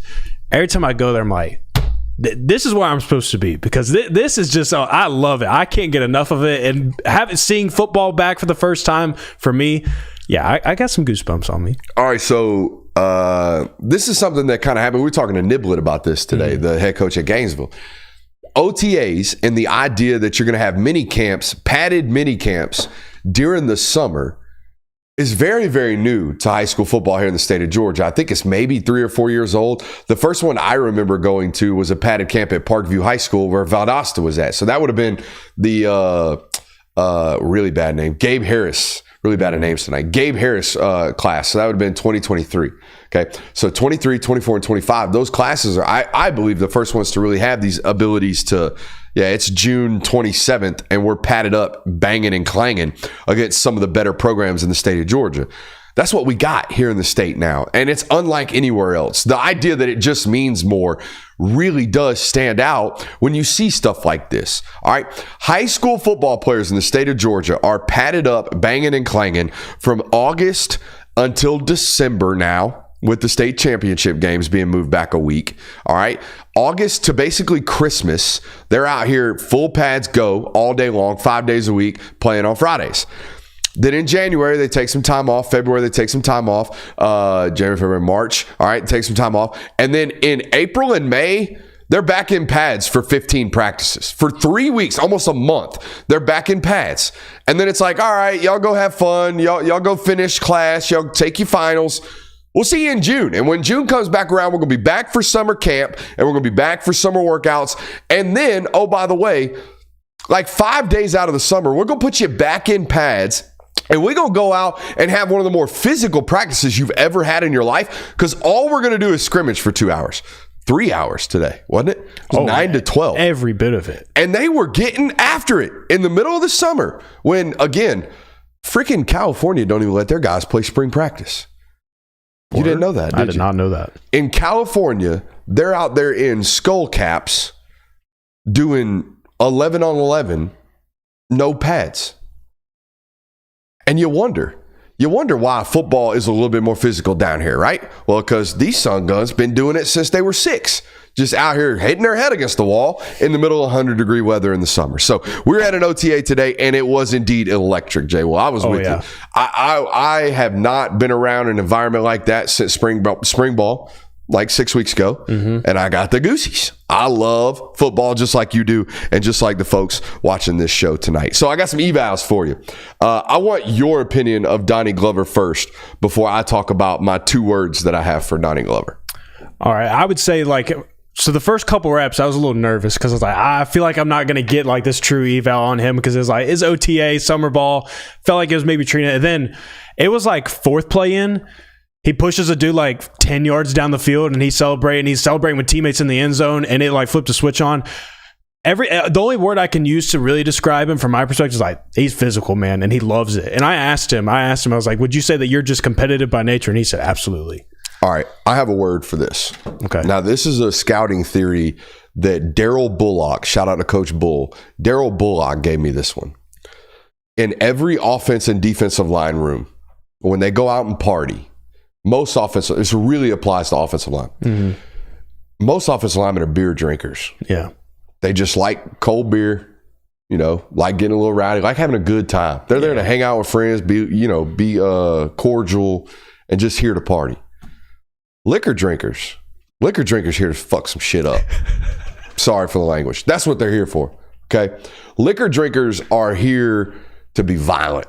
Liquor drinkers are here to get after it. All right.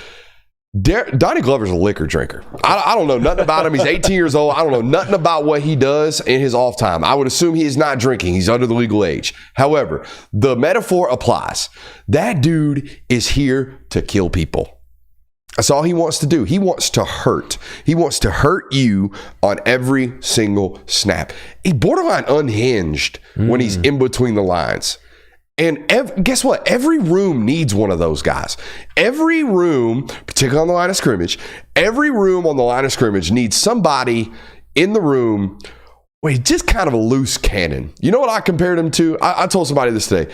If Devontae Wyatt played offensive line, that's what he'd look like. Ooh. People don't know Devontae Wyatt was really, really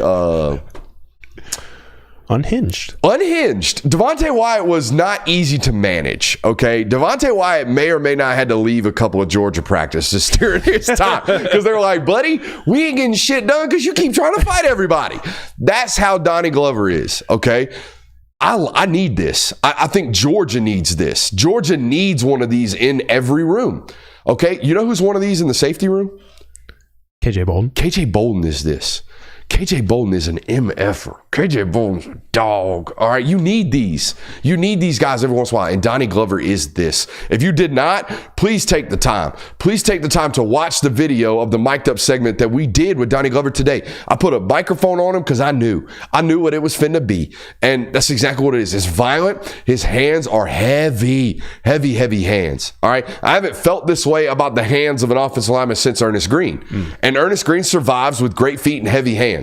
At 6'2" 1/4, 6'3", maybe 6'3" 1/4, 305 pounds at left tackle in the SEC. It just doesn't happen very often. So I am all about Donnie Glover.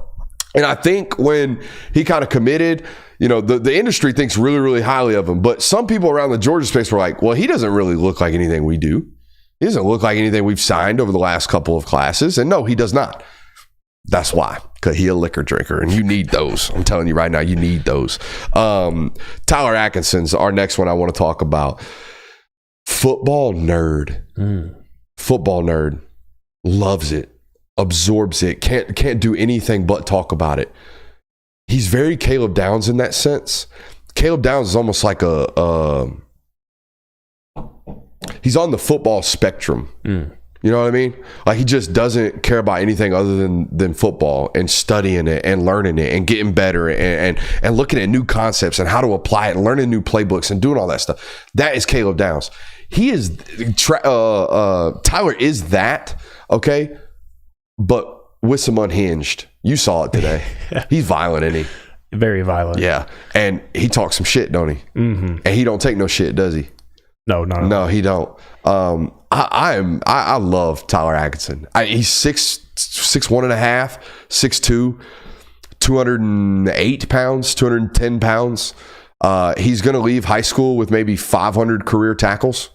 No, over 500. He had 100 as a true freshman, 170 last year. He might go for 200 this year. And he's going to leave high school with, I don't know, maybe 50 sacks as well. It's like, this is a guy. This is 100% a guy. And here's why I think Georgia ultimately lands this guy. All right, I don't need to give you a prediction, but I'm going to give you one right now. I think Georgia's going to land that guy because no one can speak to his football brain like Glenn Schumann. Because Glenn Schumann's the same football computer brain.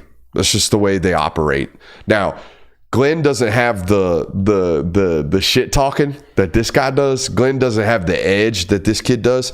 But I guarantee you, there is no football coach that speaks to that portion of that young man's soul quite like Glenn Schumann does.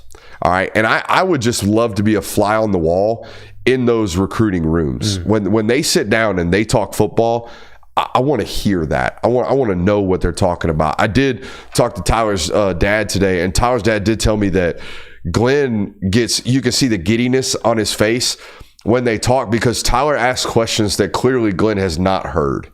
And there's nothing more refreshing. And he said, like, Glenn would get a smile on his face, like, I'm so glad you asked that question. No one's ever asked it. And it's like that is, you know, relationships, how you speak to a kid, what you placate towards the football brain of that young man, and you might land him. Yeah, I think people nowadays talk about how, like, it tickles my brain just in the right spot, like something that has never done it before. Sounds like that's what those conversations with Glenn Schumann and Atkinson are like. Is like, ooh, like, you're talking to me like nobody else has ever talked to. Like, you're getting that itch in my brain that I have never been able to get until now. Absolutely. Love the eval. I think that is as high of a floor as I've seen at the linebacker position in a long, long time. Maybe ever since I've been doing this. And I've said this before, and I want to say it again. When I talk about this kid, I feel like as if I have to talk about this. He's 6'2". He's 210 pounds. He was never going to be 6'5". He was never going to be 240 pounds. Yet when he got his first offer, it was as an edge rusher. Everyone thought this kid was going to be a 5-star edge rusher. I think when the first rankings came out, he was probably ranked as an edge rusher. Some people still talk about him like that. I had a conversation with a buddy of mine in the industry the other day. They have him listed as an outside linebacker. I said, buddy, he's never going to play that. He's never doing that. He's actually made a concerted effort to avoid having to do that because this family and this young man knew I'm good enough to play on Sundays. I care about this. I love this enough. I'm going to work at this. I'm gifted to a certain extent at a certain position to play on Sundays as long as I make the right decisions. One of those decisions needing to be becoming an off-ball linebacker. I need to stand up at Mike. I need to start reading guards. I need to start attacking blocks and shedding blocks. I need to start running sideline to sideline. I need to start tackling an open field. That's what I need to do because I'm never going to make it to Sundays being an edge rusher, despite the fact that I'm extremely gifted and I've spent years cultivating this craft with one of the best in the business in Marcus Howard. So other thing about Tyler, this kid works his ass off constantly. You know what he was doing this offseason, JWill? What's that? He was working out with Oliver Davis. Oliver Davis coaches defensive backs. Why in the hell would this guy be over here? Well, because he's never dropped. He has in high school, but he's never crafted it. He's never gone to the best and said, hey, I'm good at this. How can you make me great at this? And so that's what he did at that this year. All right. He works with Spencer, Triple H Academy with the tackling. He works with Marcus Howard with his edge rushing, right? I'm sure there's a speed coach in there somewhere. This guy cares more than a lot of football players that I've watched. And we talked about it in the chat the other day with one of the prospects that recently committed. Does he like football because he's good at it, or does he love football because he loves football? This kid loves football. And he's really, really good at it. He's going to be good at it for a long, long time. Another singular football player I want to kind of highlight before I talk about some units that we saw today. Amari Latimer, 2026 running back from Sandy Creek. He got to be 210, 215. Yeah, big dude. He is big. And I get kind of hesitant. I was really hesitant like last year when I saw him because he was almost the same size. He was a little bit lighter than he even was now. Not as muscular or vascular. Did you notice the veins on that kid? Mm-hmm. Holy hell! When I see that, I'm like maturation has arrived. Like I don't know. I don't have to worry as much how much bigger you're going to get because I see you're already kind of filled out. But here is what kind of relieved my concerns for him. Did you see him bounce that ball and take it 60 today? Yes. Against Stockbridge? Mm-hmm. Like you're running away from Stockbridge at 215 pounds. You're plenty fast. Okay, I'm okay there. Although, Amari, if you're watching, no more. Just run track. Do something. No more weight. We can't get any bigger. If we get any bigger, people are going to start asking you to play linebacker. And you're a great running back with really, really great natural running back instincts. So I want you to stay there. Okay. And the only way to do that is to make sure we're not 230 when we show up to college. Because we're 230 showing up to college, you're playing Mike. I'm just letting you know. So there's that. Now, 2 units I want to talk about. Gainesville had a lifetime baseball player that just kind of game managed his way to a 3,000-yard season, 2,800-yard season last year, and ended up going and playing college football. Really, really good high school football player that's going to be really, really good mid-major to D1AA, D2 football player on the college level. Their new quarterbacks are not that. Their new quarterbacks are uber talented. Yeah, you're hearing that right. Quarterbacks, not one. Quarterbacks. Yeah, quarterbacks. Now, the backup's been there. The new guy, the starter, number 6, I don't even know his name. Yeah, he made some throws today where I was like, oh my God, Gainesville's got a quarterback. Like that's a little bit scary for 6A football. Yeah, I can't remember who I was watching at the time, but Gainesville's offensive unit was on the Grayson. football. He dotted the shit out of Grayson today on a play action pass, rolling to his right on a deep corner and just in the bucket. 2 plays later, the very next throw for him, he throws a back shoulder fade on the sideline that is like perfect spot. Now, I didn't really watch him that closely the rest of the day, but I didn't have to. I was like, all right, well, y'all got that. That's a little bit different. Yeah, I mean, it was. I watched him throw. As soon as I actually watched him throw one ball, I was like, "Who the heck is this?" And so from that point on, anytime that they were out there throwing the football, I was paying attention to it. And I remember me and you catching eye contact with one another, like, "What the heck was that? Where'd that guy come from?" That's something I had to ask Coach. I'm like, "Where'd y'all find this joker?" Because whoa, Grayson's entire front 6.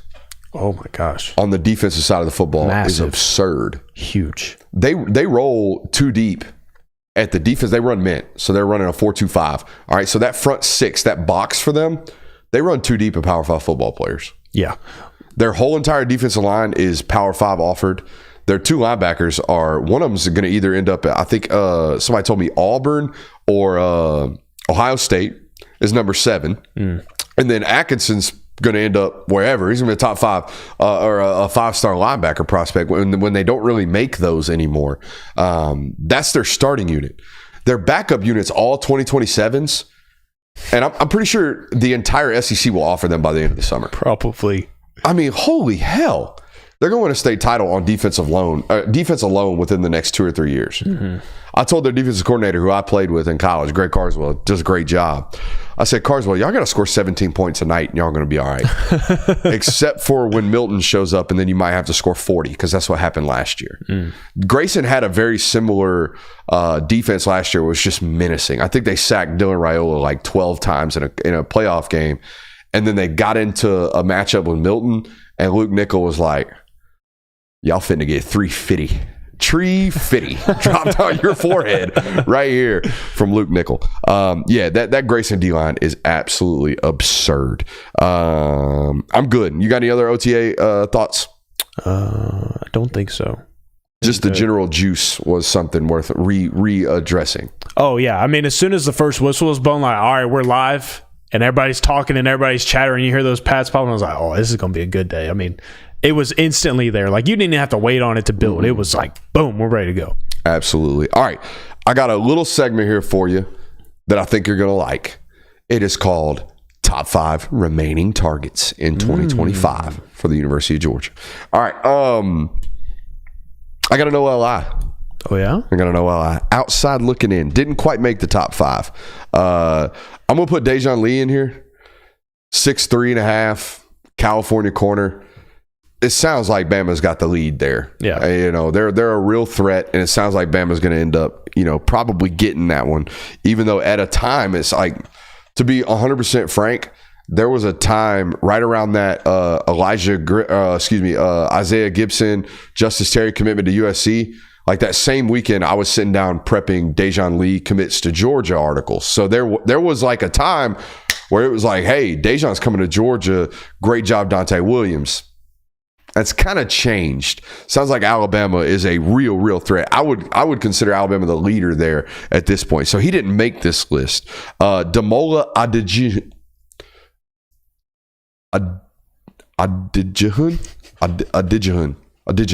There you go. Damola Adejehan, the offensive tackle from Duluth High School. He is on this list as most important, gotta have. All right. That was given to me from Georgia. They really like him. Why wouldn't you? Nigerian. You know what I mean? 6'5", 6'6". I think he's got a 7-footer's wingspan. 305 pounds, but he was 245 this time last year. Like, this is an ascending player. Yeah. This guy's going to get much better when he gets to college. There's also some things that have to happen there for everything to be solidified wherever he goes. All right. So if you want some information on that, I might Discord only that one. I don't think that one's necessarily reportable over on Patreon. Patreon.com/Brooks Austin if you want on the Discord link. So he's on the OLI. Naheem Offord, the corner committed to Ohio State out in Alabama. The only reason he's on this list is because I've got it on good authority that he's listening.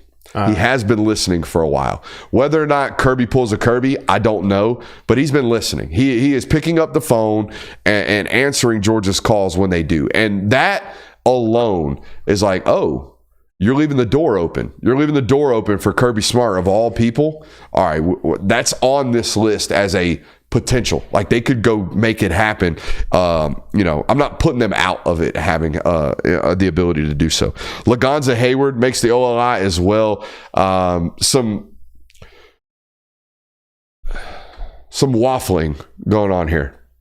And how could there not be? Okay, Lagonza, despite the fact that he's 6'2", 200 pounds and runs in the 4.5s, you hear that and you're like, oh, 3-year starter, Toombs County, played for a close to a state title last year.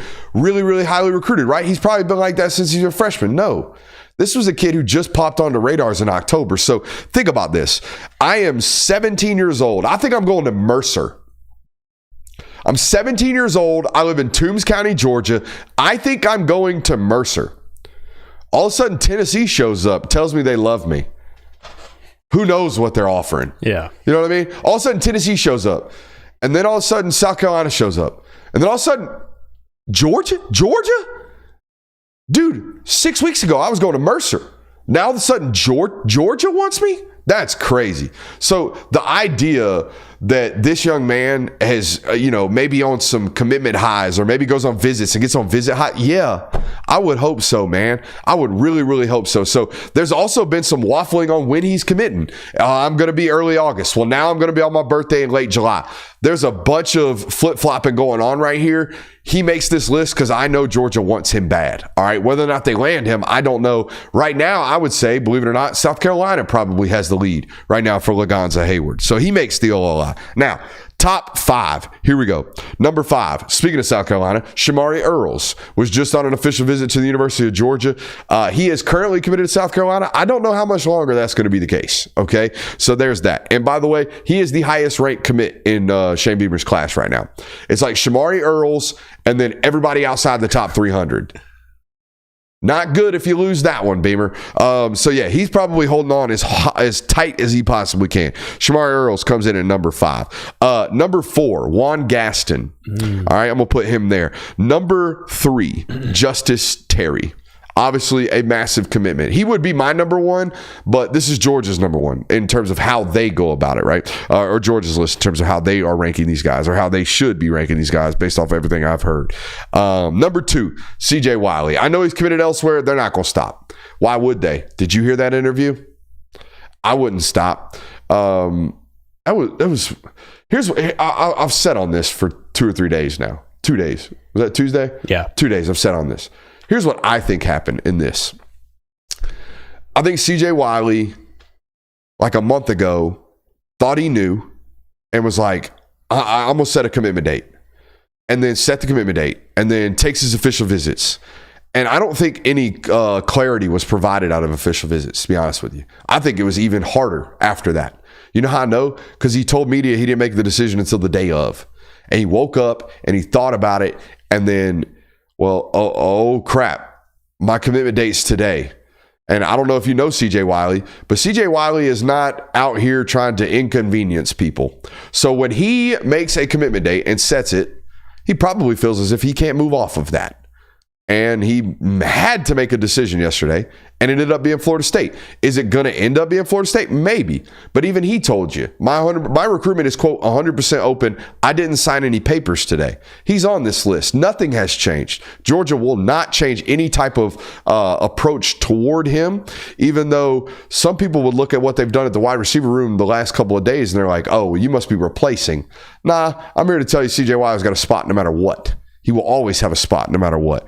So I put him number 2. And number 1, Elijah Griffin. They love Elijah Griffin. And I'll be honest, I have hesitations. I don't see the twitch and the explosivity to make him the number 1 player in America or the number 2 player in America. I see the frame and the potential to be the 32 overall player in America.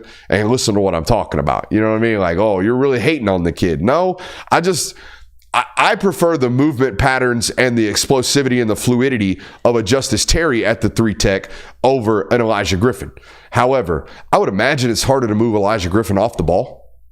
That makes sense. His anchor's probably stronger. He's probably stronger for pound than Justice. Justice is just a better athlete, in my opinion. So that's how I fit there. The other thing that's really, really important to note, what are they going to do at the other linebacker spot? I don't know if they're going to take 3. I don't know if they need to take 3, but they're probably going to take 2. And right now they have 2, Jaden Pilati and Zayden Walker.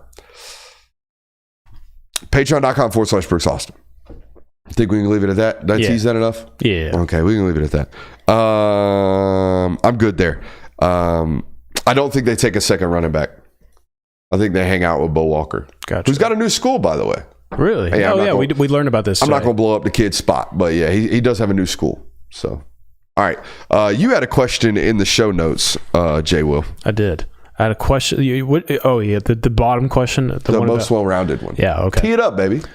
So I was thinking about how really under the Kirby Smart era, obviously most well known for these defenses, these great defenses.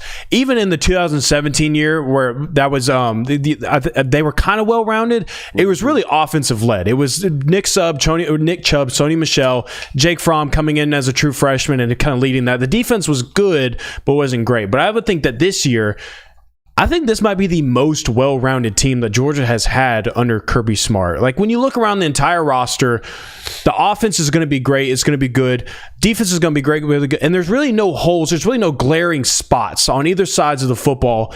And then there's also, like, some positions where it's like, we may not be like truly elite at these positions. Like, we may not be like one of the top tiers in college football at this spot, but it's not bad either. It's still really good. So I think that, like, it's not a Kirby Smart team where it's like the offense is going to lead this football team or the defense is going to have to really control football games for them to be super successful. I think it can really just go kind of either way. And I think it's going to be a balance of both that helps Georgia go and have success this season.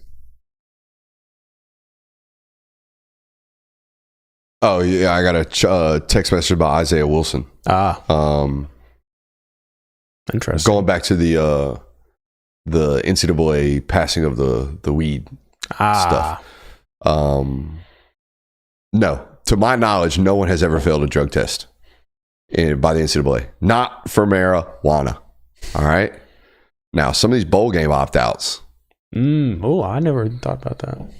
You know what I mean? Might be opting out of a PED drug test is what you might be doing right before the biggest draft ever. Yeah. Biggest lead up to anything ever.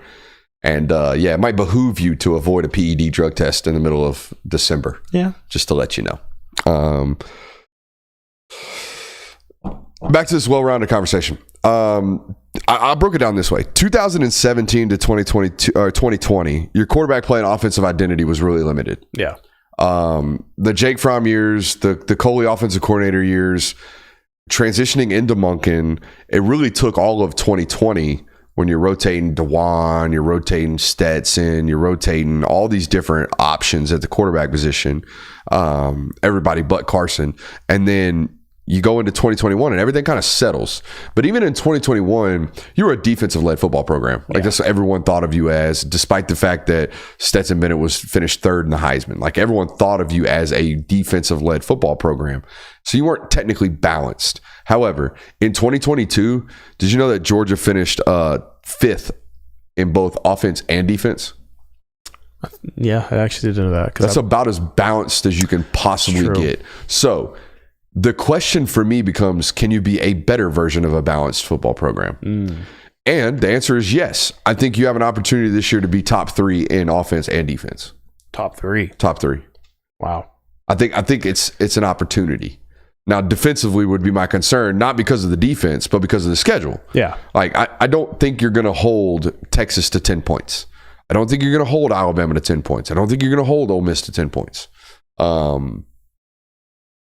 But I think you can be a really balanced football program statistically this year. You know, that's something I haven't even thought about with like conference realignment and these new schedules for all these football teams. Because, I mean, really across the board, if you go into both conferences, like you would say that everybody's schedule got a little more difficult than what it was before conference realignment took place. Like for Big Ten teams, like you now no longer have divisions. You're adding in Oregon, you're adding in USC, like these types of things.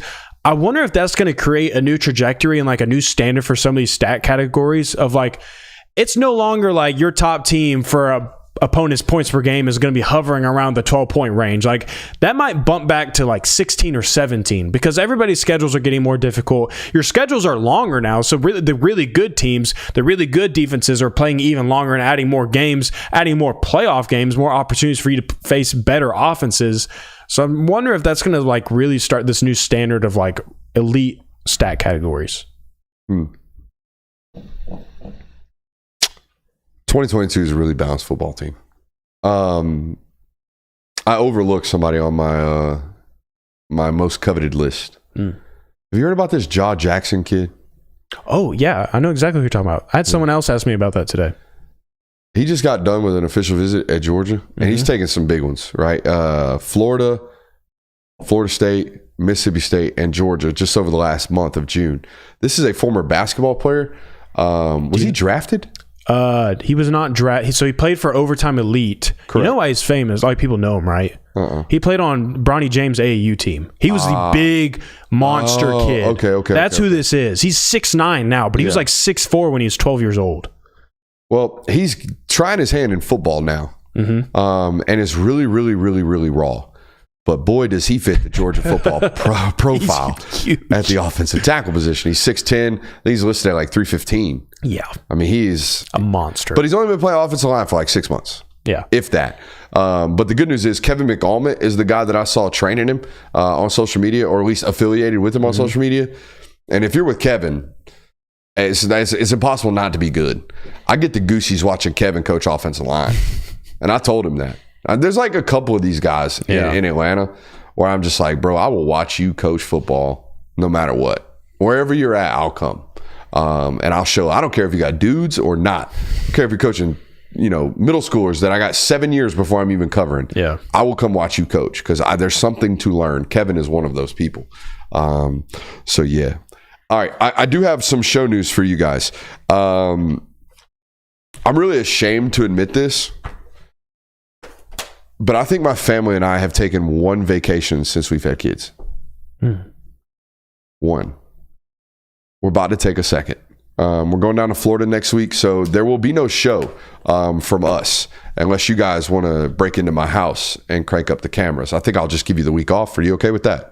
Yeah, 4th of July anyways. All right, let's do that. We're going to give you the week off. We're going to give the audience the week off. And I want you guys to come back in droves, okay? I want y'all to come back in numbers that we have never seen before. Because guess what happens when we come back?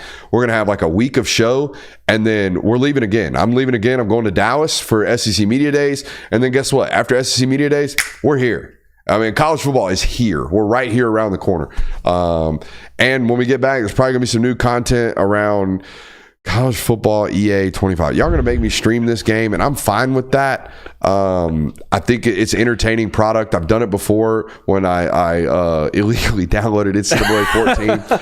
I've done it before, and it's not bad content. And honestly, it's the easiest content we produce because it doesn't require pre-planning. It's just show up, beat the hell out of whoever I'm playing, and talk football while I'm on there. So I don't mind doing it.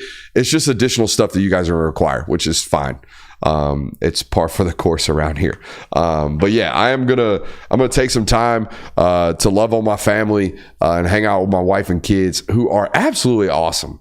One of my favorite things about building this place down here in my mom's basement is the fact that you guys get to be a part of essentially my family. Y'all get to be my kids' uncles and stuff, and that warms my heart, man. Because y'all are good people. I look forward to my welcome from Carter every single day. I look forward to my hello from Carter. I think Kirby's his favorite, though.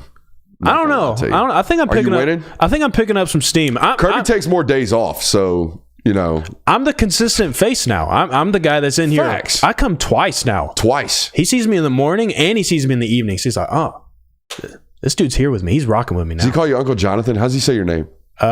He just says JWill. Oh, okay. Yeah. Okay. Well, that'll do. Yeah. You can skip the game playing. It is okay.